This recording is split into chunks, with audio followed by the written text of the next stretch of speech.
সুপ্রিয় দর্শক, রসালো রসনার পক্ষ থেকে আপনাদের সবাইকে আজকের রেসিপি দেখার আমন্ত্রণ জানাচ্ছি। আজ আপনাদের জন্য খুবই মজাদার একটা ধুন্দুলের রেসিপি নিয়ে হাজির হয়েছি। তার জন্য আমি প্রথমে কিছু ধুন্দুল নিয়ে নিয়েছি। ধুন্দুলটা আসলে খুব ঠান্ডা তরকারি, গরমের দিন এটা খেতে কিন্তু জাস্ট অসাধারণ লাগে। তাই আজকে ভাবলাম আপনাদের যদি একটা ধুন্দুলের রেসিপি দেওয়া হয় তাহলে কেমন হয়।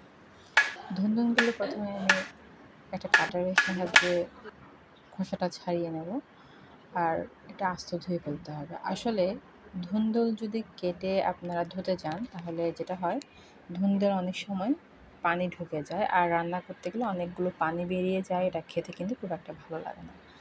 তাই এখন আমি ধুন্দুলগুলোর খোসা ছাড়িয়ে নিয়েছি আর আস্ত আমি ধুয়ে নিয়েছি। এখন আমি ধুন্দুলটা ভালো করে ছোটো ছোটো সাইজ করে কেটে নেব। আসলে ধুন্দুলটা আমি চিকন করে কাটছি, এতে করে আমার খুব তাড়াতাড়ি সেদ্ধ হয়ে যাবে, আর এটা খেতেও খুবই ভালো লাগবে। আপনারা চাইলে আপনাদের ইচ্ছা মতো সাইজ করে নিতে পারেন। আমি সবগুলো ধুন্দুল কেটে নিচ্ছি।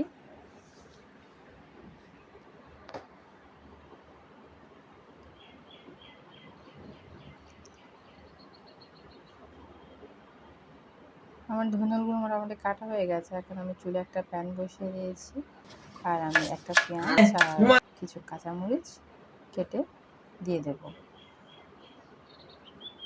কাঁচামরিচটা অবশ্য আপনারা আপনাদের চয়েস অনুযায়ী দিতে পারেন, কেউ ঝাল কম বেশি খেতে পারে।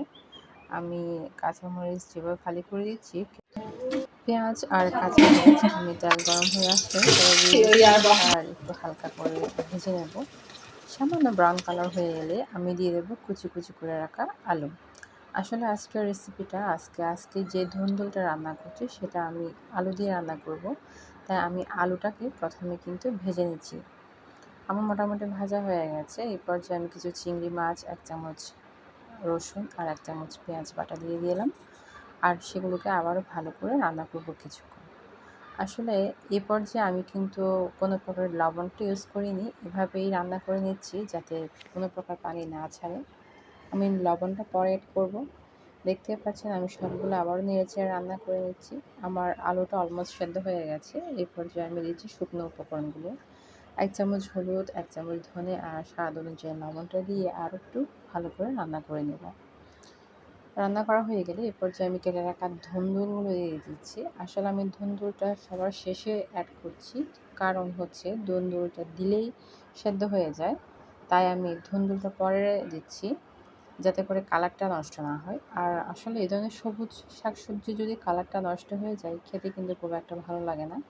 তাই আমি আলুটা যখন বয়েল হয়ে গেছে অলমোস্ট, এরপরেই কিন্তু আমি ধুন্দুলটা অ্যাড করলাম আর একটু ভালো করে নেড়ে চেড়ে দিচ্ছি। নেড়ে চেড়ে দিয়ে আমি জাস্ট ঢাকা দিয়ে রান্না করব যতক্ষণ না সেদ্ধ হতে সময় লাগে।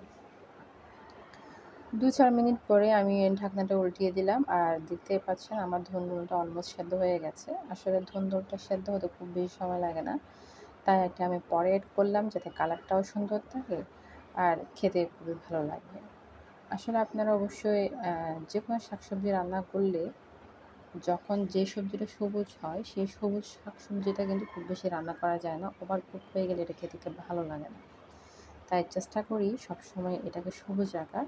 আসলে তার জন্যই আমি এটা পরে অ্যাড করলাম। দেখতেই পাচ্ছেন আমার ধুন্দুলটা কিন্তু খুব সুন্দর করে রান্না হয়ে গেছে, কোনো প্রকার পানি বের হয়নি। আসলে এইভাবে যদি রান্না করেন এটা খেতে কিন্তু জাস্ট অসাধারণ লাগে। সবার শেষে আমি কিছু চিনি দিয়ে দিলাম। আসলে এই চিনিটা দিলে ধুন্দুলের টেস্টটা কিন্তু অনেক গুণ বেড়ে যায়, তাই চেষ্টা করবেন অবশ্যই ধুন্দুল রান্না করার সময় চিনিটা অ্যাড করতে। যেহেতু আমার রান্নাটা হয়ে গেছে আমি সবার শেষে কিছু ধনেপাতা দিয়ে দিচ্ছি। আশা করছি আজকের রেসিপিটা আপনাদের বরাবরের মতো ভালো লেগেছে আর সহজ লেগেছে।